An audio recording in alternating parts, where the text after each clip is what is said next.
Now, you're cutting off aid at a time when several human rights officials are really warning that Gaza is on the verge of starvation. I mean, it's a real possibility.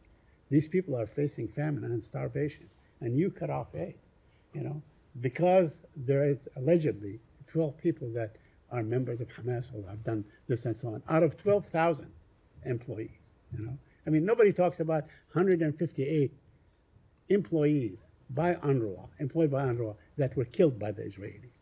But, I want to go back to the issue of famine and the likelihood of starvation, famine, and so on. What is your response to that? So the humanitarian situation in Gaza is dire. You have seen us focus from the beginning of this conflict on trying to improve the humanitarian situation. You've seen the Secretary travel to Israel to press Israeli officials to allow more humanitarian assistance to flow into Gaza. We have a special envoy we appointed who is in the region working every day on increasing the amount of food and water and medicine that goes into Gaza. And you have heard us say, and the Secretary traveled and met with members of UNRWA in the region, how important the work that UNRWA that UNRWA does is to Gaza and to civilians in Gaza. And it's important that work be continued.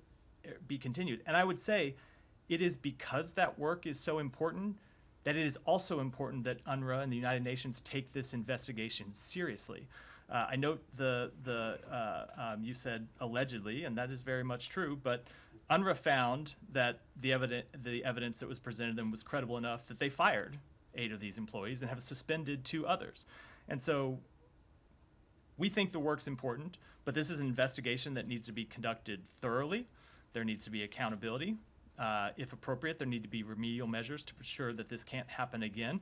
And there's no reason that the United Nations can't do this investigation quickly. And in fact, because of the important work that UNRWA does, it's important that they can carry out this investigation quickly. So what would be satisfactory for the United States and its allies to sort of say, okay, aid will resume? So I only speak for the United Nations, or for the United States, not for other countries, but the steps that I just outlined are what we want to see. A full investigation, and as we said in the statement we put out on Friday, and we have said since then, we welcome the investigation that the United Nations has launched.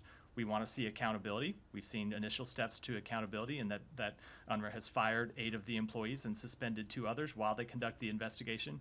And we want to see measures put in place to ensure, to the extent possible, that this can never happen again. And so we are engaging with UNRWA. We are engaging with the United Nations about what those steps ought to look like. I won't read out the details of those conversations, but they are in the buckets that I just outlined. Thank you. Simon, go ahead. I want to come back to the